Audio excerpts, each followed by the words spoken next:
کہ جس بیت اللہ کی وجہ سے اے قریش مکہ تم لوگ پوری دنیا میں تمہاری شان و عظمت ہے، تمہیں ایک مرتبہ ایک مقام دیا جاتا ہے، اسی بیت اللہ کے مالک و رب کی عبادت کیا کرو، اسی کے سامنے جھکا کرو، کسی اور کے سامنے نہ جھکا کرو، اسی سے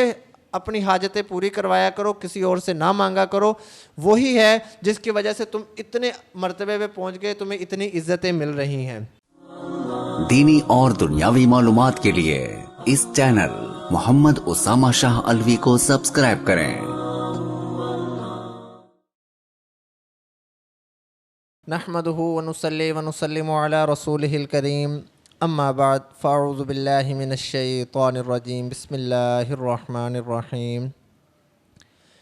لإیلاف قریش ایلافہم رحلۃ الشتاء والصیف فلیعبدوا رب ھذا البیت الذی اطعمہم من جوع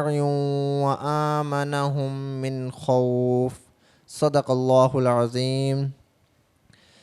پارہ نمبر 30 سورۃ القریش،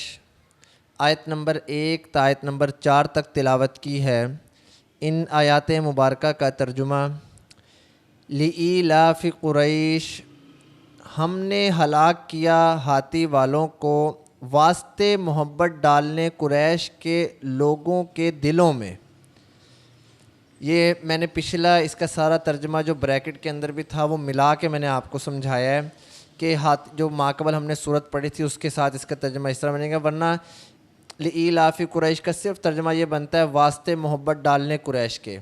اب واسطے محبت ڈالنے قریش کے، ہم نے ہلاک کیا ہاتھی والوں کو، کہ ہاتھی والوں کو ہلاک کیا قریش کی محبت ڈالنے لوگوں کے دلوں کے اندر۔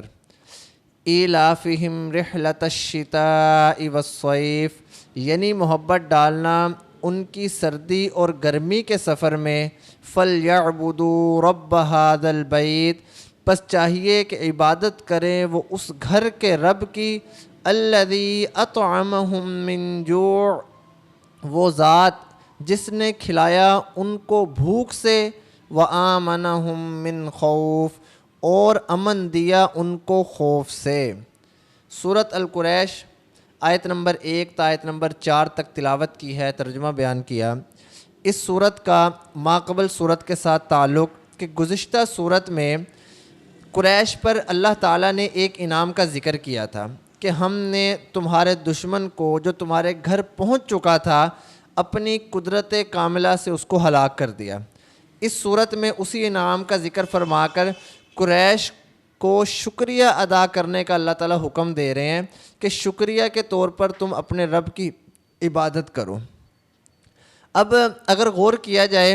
تو مضمون کے اس اعتبار سے اس صورت کا سابقہ صورت کے ساتھ بڑا گہرا تعلق ہے، بڑا گہرا ربط ہے، کیونکہ اس صورت میں اصحاب فیل کی ہلاکت کا نتیجہ اور ثمرہ بیان کیا جا رہا ہے کہ ان کی ہلاکت کا نتیجہ یہ نکلا کہ پورے ممالک عرب کے جو جتنے بھی ممالک تھے ان میں قریشیوں کی عظمت جو ہے اس کو چار چاند لگے، لوگ ان سے محبت کرنے لگے، کہنے لگے یہ بڑے اللہ والے لوگ ہیں، اللہ کے گھر کے خادم ہیں۔ اب اسی گہرے ربط اور تعلق کی وجہ سے بعض صحابہ کرام نے اس صورت کو اور ماقبل صورت کو ایک ہی صورت شمار کرنے لگے، لیکن حضرت عثمان رضی اللہ تعالیٰ عنہ نے اپنے زمانے میں جب مصاحف قرآن کو جمع کیا تو انہوں نے ایک نسخہ تیار کیا، جو نسخہ تیار کرنے کے بعد انہوں نے ان دونوں صورتوں کو علیحدہ علیحدہ لکھا اور ایلاف قریش کو علیحدہ بسم اللہ کے ساتھ انہوں نے جو ہے نا وہ صورت کو بنایا، یعنی کہ دونوں مختلف صورتیں ہیں، ایک ہی صورت نہیں ہے۔ لإیلاف قریش، مقصد یہ ہے کہ ہم نے قریش کو محبت اور انس کے لیے کہ لوگوں کے دل ان کی طرف مائل ہو جائیں، لوگ ان سے محبت کرنے لگ جائیں، ہم نے ان کے لیے اصحاب فیل کو ہلاک کر دیا۔ اس آیت سے معلوم کیا ہوا؟ اس آیت سے معلوم ہوتا ہے کہ قریش قبیلہ اللہ تعالیٰ کے نزدیک جتنے بھی قبائل ہیں مکہ کے اندر اور مکہ کے قریب، ان قبائل میں سب سے زیادہ محبوب اور مقبول جو قبیلہ ہے وہ اللہ تعالیٰ کے ہاں قریش قبیلہ ہے۔ اور اس کی مقبولیت کی آخر وجہ کیا ہے؟ اس کے مقبولیت کی وجہ یہ تھی کہ یہ اولاد اسماعیل علیہ السلام سے ہیں، پھر اسی سے سید الانبیاء صلی اللہ علیہ وسلم کو اللہ تعالیٰ نے پیدا کیا، اور کفر و شرک جہالت کے دور میں بھی ان کے بعض اخلاق اور بعض عادات جو ہے وہ نہایت ہی اعلیٰ تھی، اس لیے اللہ تعالیٰ کو یہ قبیلہ بڑا پسند تھا۔ اسی بنا پر پھر اللہ تعالیٰ نے صحابہ اکرام کو، اولیاء اکرام کو رضوان اللہ علیہم اجمعین رحمہم اللہ تعالیٰ، ان کو اللہ تعالیٰ نے جو ان کی تعداد ہے وہ بھی اکثریت قریش قبیلے سے ہی تعلق رکھتی ہے، دوسرے قبیلوں سے ان کی زیادہ تر تعداد نہیں ہے۔ پھر پیارے نبی اکرم صلی اللہ علیہ وسلم نے ارشاد فرمایا کہ اولاد اسماعیل علیہ السلام سے کنانہ، اور کنانہ میں سے قریش، اور قریش میں سے بنی ہاشم، اور بنی ہاشم میں سے مجھ کو منتخب کیا گیا ہے۔ اور اسی طرح ایک دوسری حدیث ہے کہ آپ صلی اللہ علیہ وسلم نے فرمایا کہ تمام آدمی خیر و شر میں قریش کے تابع ہیں۔ ایلافہم رحلۃ الشتاء والصیف، یہ ماقبل سے بدل ہے اور اسی گزشتہ آیت کی تفسیر ہے کہ اسی اصحاب فیل کی ہلاکت کی وجہ سے وہ قریش جو دو سفر کرتے تھے، یعنی کہ گرمی اور سردی، اس میں سفر کرتے تھے، اللہ تعالیٰ نے ان کے لیے دونوں سفر کرنا اب آسان کر دیے۔ اب وہ بلا خوف و خطر، بغیر کسی ڈر کے تجارت کرتے ہیں۔ اور یہ بات تو بڑی معروف اور مشہور ہے کہ مکہ مکرمہ ایک ایسی جگہ ہے جہاں پہ زراعت نہیں ہو سکتی، کاشتکاری نہیں ہو سکتی، باغات نہیں ہیں، وہاں پہ پانی نہیں ہے۔ تو یہ گھر جو تھا، یعنی کہ بیت اللہ جو ہے، مکہ ہے، یہ پہاڑوں میں گھرا ہوا شہر ہے، اس کے ارد گرد پہاڑ ہی پہاڑ ہیں۔ اس لیے اس کے بیت اللہ کے جو بانی ہیں حضرت ابراہیم علیہ السلام، انہوں نے یہ دعا فرمائی تھی کہ یا اللہ اس شہر والوں کو رزق دے پھلوں سے، باہر سے ہر قسم کے پھل یہاں لائے جائیں۔ اسی وجہ سے جو شہر مکہ والے ہیں یہ مجبور تھے کہ یہ اپنی جو معاشی زندگی ہے اس کے لیے ان کو دوسرے ملکوں کا سفر کرنا پڑتا تھا، دوسرے ملکوں کے ساتھ تجارت کرنی پڑتی تھی، اور اپنی ضروریات زندگی کا سامان دوسری جگہ سے لے کے آنا پڑتا تھا۔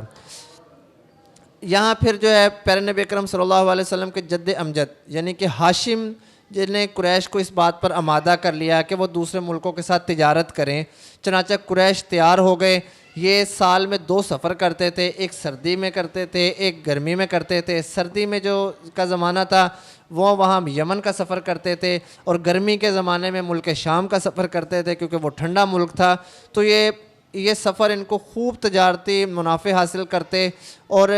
کیونکہ یہ اللہ تعالیٰ کے گھر کے خادم تھے اس لیے لوگ ان کا دل و جان سے بڑا احترام کیا کرتے تھے، قدر کیا کرتے تھے، اور ہر قسم کے خطرے سے یہ لوگ محفوظ رہتے تھے۔ پھر مزید اللہ تعالیٰ نے ان پر احسان یہ ہوا کہ مکہ مکرمہ کے قریبی جو علاقے تھے وہاں پہ ان علاقوں کو زرخیز اور سرسبز و شاداب کر دیا، جیسے کہ وہ ہرش کا علاقہ تھا اور تبالہ کا علاقہ تھا، یہ علاقے یعنی کہ یہ ہو گئے۔ پھر وہ لوگ دور جگہ سفر کرنے کے بجائے انہی علاقوں میں جا کے وہ اپنا غلہ خرید و فروخت کیا کرتے تھے، اور جو وہ دور دور سفر کی جو ان کی ایک زحمت تھی اللہ تعالیٰ نے ان کو بھی جو ہے وہ ختم کر دیا۔ اب اللہ تعالیٰ اس آیت میں قریش مکہ کو یہی انعامات یاد دلا رہے ہیں۔ آگے پھر اللہ تعالیٰ نے فرمایا فَلْيَعْبُدُوا رَبَّ هَذَا الْبَيْتِ، انعامات ذکر کرنے کے بعد اللہ تعالیٰ نے ان کے شکر ادا کرنے کے لیے قریش کو خصوصی خطاب کے ساتھ یہ ہدایت فرما رہے ہیں کہ جس بیت اللہ کی وجہ سے اے قریش مکہ تم لوگ پوری دنیا میں تمہاری شان و عظمت ہے، تمہیں ایک مرتبہ ایک مقام دیا جاتا ہے، اسی بیت اللہ کے مالک و رب کی عبادت کیا کرو، اسی کے سامنے جھکا کرو، کسی اور کے سامنے نہ جھکا کرو، اسی سے اپنی حاجتیں پوری کروایا کرو، کسی اور سے نہ مانگا کرو۔ وہی ہے جس کی وجہ سے تم اتنے مرتبے پہ پہنچ گئے، تمہیں اتنی عزتیں مل رہی ہیں۔ الذی اطعمہم من جوع وآمنہم من خوف، آخری آیت ہے۔